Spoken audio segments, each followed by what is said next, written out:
about what goes on in those cells and those blocks during raids or otherwise. So I'm pleased to welcome back someone who knows a lot about it. Gene Borrello was an inmate of Unit 4 North, same one Diddy's in. He's a former organized crime associate who spent a total of 13 years behind bars at various facilities. Gene, good to have you back again tonight. So I wanted to get your reaction to the hearing today. The feds get material that they found during a raid, that the Bureau of Prisons found during a raid, and then the judge says, yeah, can't use it. You're not supposed to take that stuff. Are you surprised? Good evening. We begin tonight with the ongoing legal proceedings surrounding an inmate currently housed at the Metropolitan Detention Center in Brooklyn. The individual in question is expected to remain in custody for the foreseeable future after a bail hearing earlier today. The hearing has drawn attention not only to the legal case, but also to the conditions inside the facility. Recently, authorities conducted a raid that uncovered what they described as contraband, raising questions about the security protocols and the activities that take place within those prison walls. No, I'm not. I mean, the judge is always going to do what's right. At the end of the day, if the law is the law, he's going to go by it. But at the end of the day, inside, you have no rights, really. Unless the judge rules on that. I mean, they're going to rate your cell regardless if they want or not. They just come in and they ransack you. They don't have to explain why. They just do it. So if they take things that they feel could be evidence, they're going to take it. I was super surprised that his lawyer said in a filing against this that Diddy's got a locker. They said he has a locker in which he can put his legal papers. Have you ever seen anything in 4 North looking like a locker for each inmate? One of the key points of contention today is the legality of the evidence collected during the search. The judge ruled that certain materials discovered in the raid cannot be used just yet, citing concerns over the handling of legal mail and privacy rights. This ruling has sparked debate, with some questioning the procedures used by federal agents during the search. In a related development, the issue of what's allowed inside the cells, particularly in Unit 4 North, has been raised.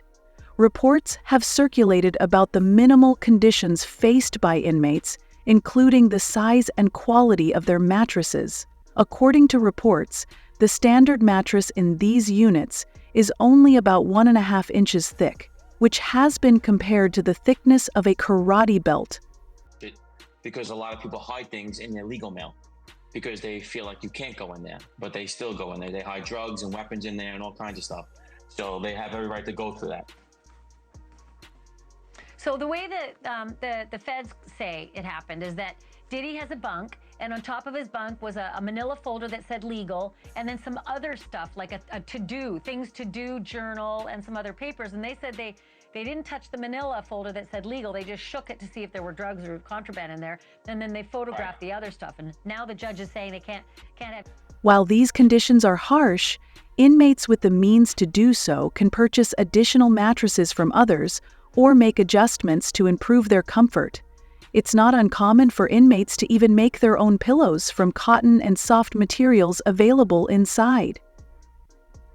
Interestingly, there have been rumors circulating that pillows are not allowed in Unit 4 North. However, sources say that while pillows may be taken during searches, most inmates in the unit are able to make their own, using materials they can obtain from other inmates. Any of it till they sort through a lot of it. The feds even said they put it through a filter team to make sure it was, safe stuff.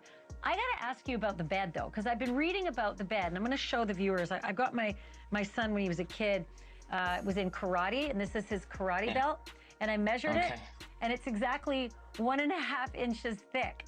And I'm told that the mattresses are 1.5.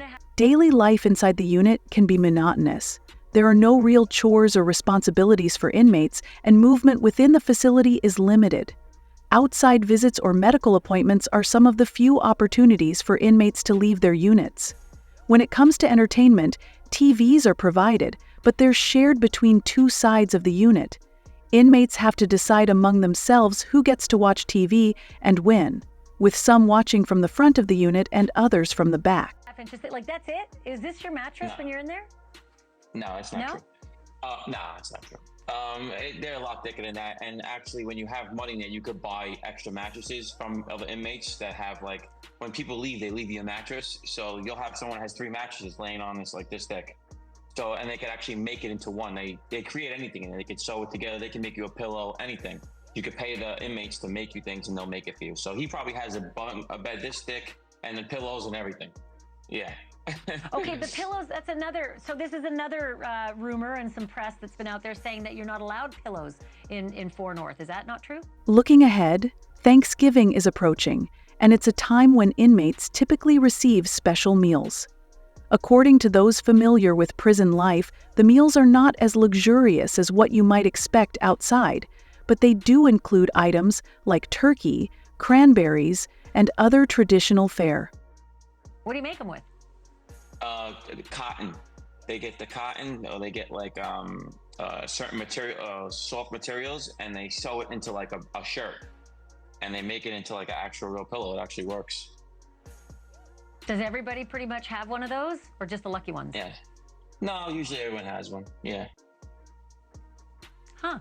What about like chores and stuff? Are you in 4 North? Are you every inmate have to do chores and have a hierarchy or anything like that? No, there's nothing really to do in there. You basically just lay around all day. There's no chores. I mean, if you want to lay in your bed all day, you can lay in your bed all day. There's no movement really. The only time you move is either a visit or you go to medical or something like that. That's it. Other than that, you're not moving around the building. You're not allowed to. Nobody in our facility, nobody in our dorm could work in the regular facility. What about TVs? Is there just one for the unit and everybody has to decide? As for the case itself, there's one thing that seems clear. The debate over bail continues, with many feeling that it should not be granted. As one former inmate pointed out, if the individual does eventually get bail, they'll likely need significant help to navigate the challenges ahead. That's the latest in this ongoing case. We'll continue to keep you updated as more details emerge.